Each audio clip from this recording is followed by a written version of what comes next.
Salut tout le monde, on est parti aujourd'hui pour le 1345e épisode de l'After Zap Image. On va débuter les amis avec cette photo historique. C'était il y a 36 ans, jour pour jour, la célèbre main de Dieu de Diego Maradona en plein match du mondial 86. Diego Maradona qui avait donc marqué de la main, le but avait été comptabilisé. Oui les amis, à l'époque il n'y avait pas d'outils technologiques comme on peut les avoir aujourd'hui, la VAR par exemple, ça n'existait pas il y a 36 ans et ce but avait bel et bien été comptabilisé et ça restera évidemment un but légendaire dans l'histoire du football. On va enchaîner les amis du côté de la Ligue 1, des déclarations notamment du côté de l'Olympique Lyonnais. Hier on était en conférence de presse avec le président Jean-Michel Aulas, mais aussi le nouvel actionnaire John Textor qui a parlé notamment de ses envies, de ses ambitions avec l'OL. Il nous dit on veut gagner des championnats.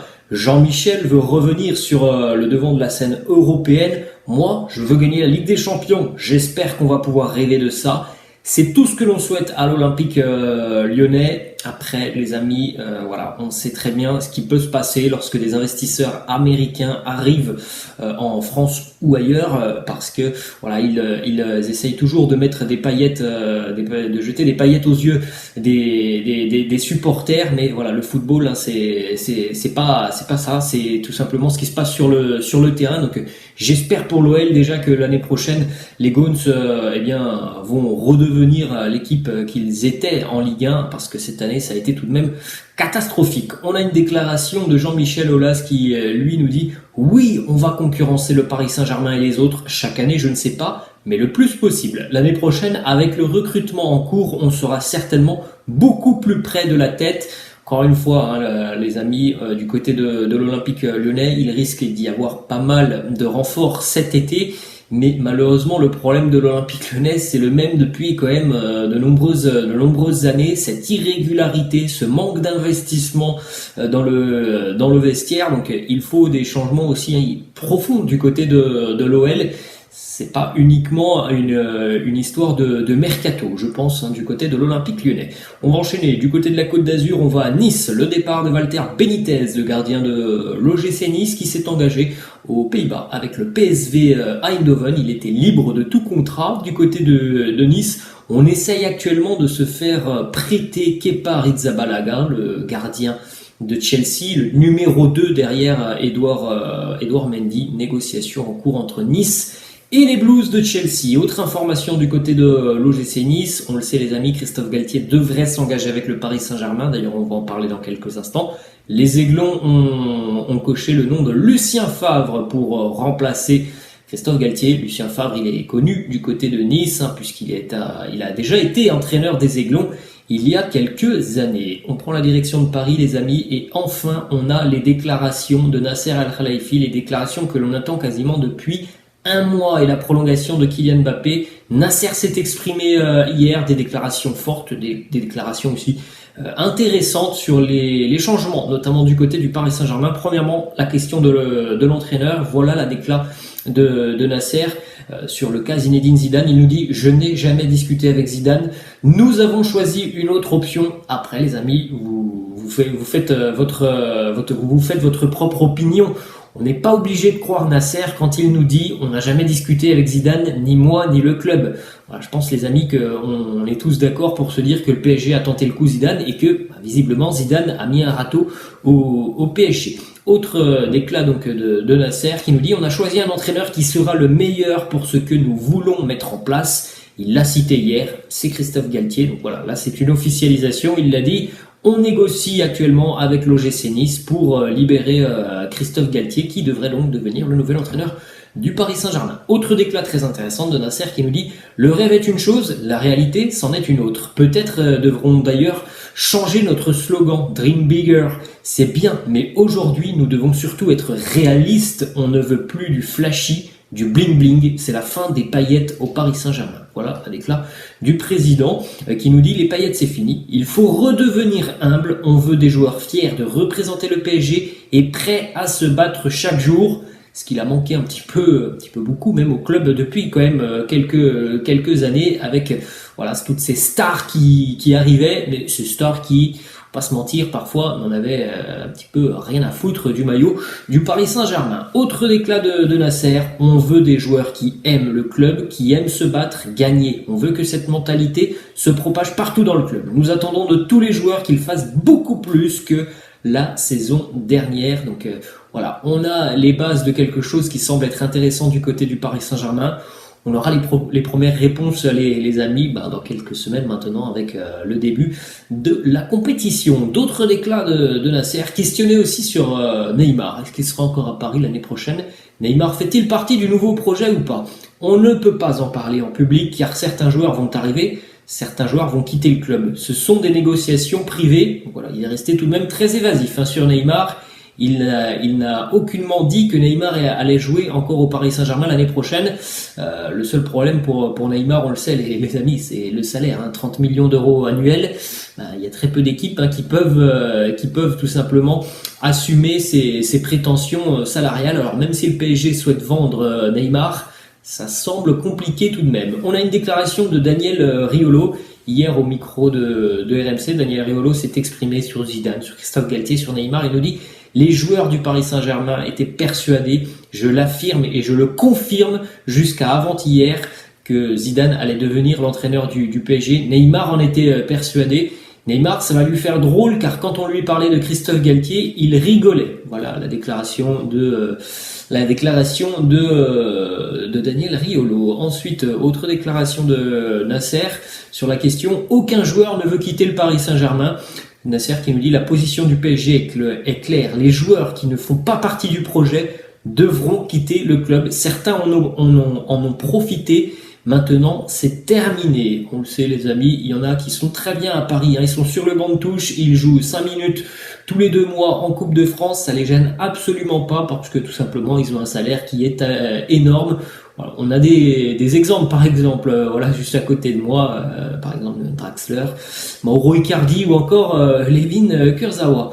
Ensuite, dernière déclaration de Nasser sur l'un des objectifs aussi intéressants du Paris Saint-Germain pour les prochaines années. Il nous dit: on est là pour longtemps, on va avoir le meilleur centre d'entraînement au monde. Mon objectif pour les prochaines années, c'est d'avoir uniquement des joueurs parisiens dans notre équipe.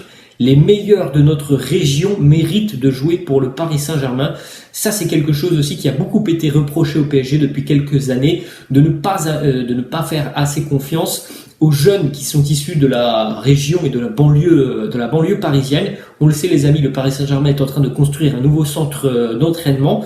Ils vont avoir un outil quand même exceptionnel. Il y a un vivier de jeunes joueurs dans la région parisienne qui est incroyable. C'est l'un des meilleurs viviers tout simplement au monde. Donc il est vrai que pour le Paris Saint-Germain, sur les prochaines années, c'est aussi un axe de travail important, faire émerger des jeunes joueurs du côté de Paris et non pas de les faire émerger pendant une année et de leur dire: voilà, tu n'auras pas de temps de jeu parce qu'on va recruter un tel ou un tel, et de les vendre par exemple en Allemagne ou ailleurs. On continue les amis avec cette petite information du côté du Stade Rennais. Alors on en a parlé hier ou avant-hier. Naïef Aguerd a quitté Rennes pour West Ham contre 35 millions d'euros. C'est tout simplement la plus grosse vente de l'histoire du Stade Rennais, accompagnée de celle d'Ousmane Dembélé il y a 6 ans qui avait pris la direction du Borussia Dortmund. Les Bretons sont de très très bons vendeurs. Kamavinga aussi l'été dernier, 31 millions.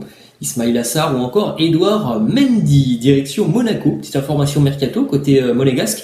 On a trouvé un accord avec Liverpool pour l'international japonais Takumi Minamino qui devrait donc s'engager avec l'AS Monaco. C'est un joueur qui est apprécié de Jürgen Klopp. Ça reste un joueur évidemment qui n'a pas une place de titulaire du côté de Liverpool. Petite information à Lens, match de prestige pour les Lensois au mois de juillet. Le Racing va recevoir l'Inter Milan. Ça devrait se jouer le 23 juillet prochain à Bollaert.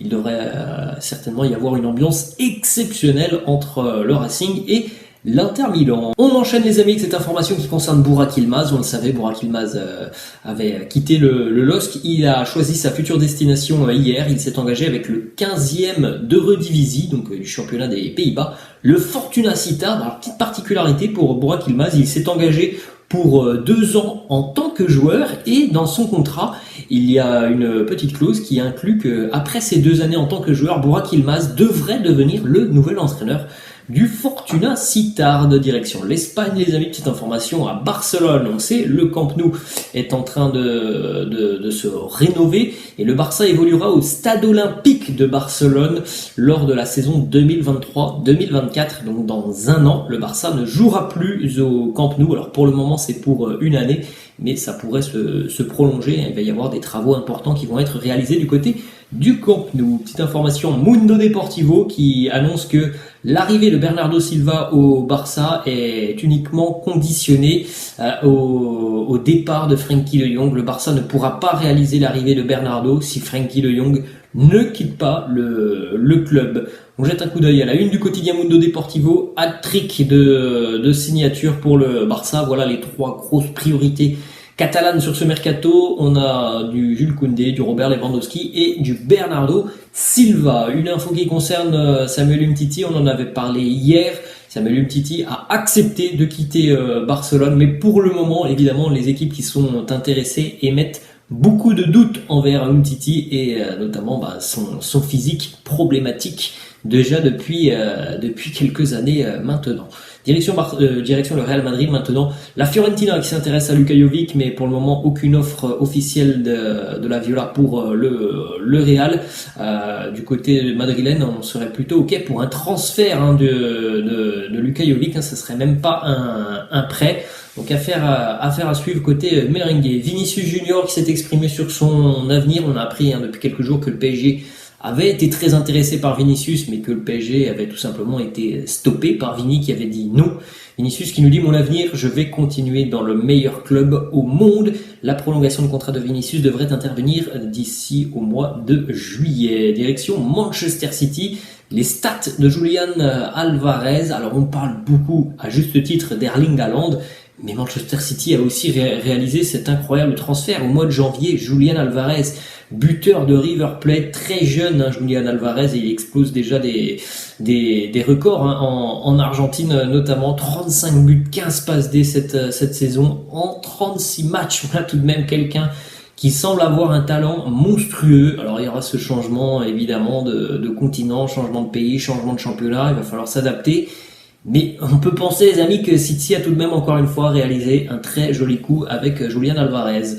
Gabriel Jesus, lui, devrait être poussé vers la sortie et selon Fabrizio Romano, il y a des négociations qui sont très avancées entre Gabriel Jesus et Arsenal. Tottenham et le PSG restent aussi très attentifs, mais pour le moment, Arsenal semble être toujours la destination priorisée par Gabriel Jesus. Du côté du Bayern Munich, les amis, c'est officiel. Regardez, première image de Sadio Mané avec le maillot du Bayern Munich. Normalement, la présentation officielle devrait avoir lieu aujourd'hui. Alors, je ne sais pas si c'est dans la matinée ou dans l'après-midi, mais ça devrait être aujourd'hui.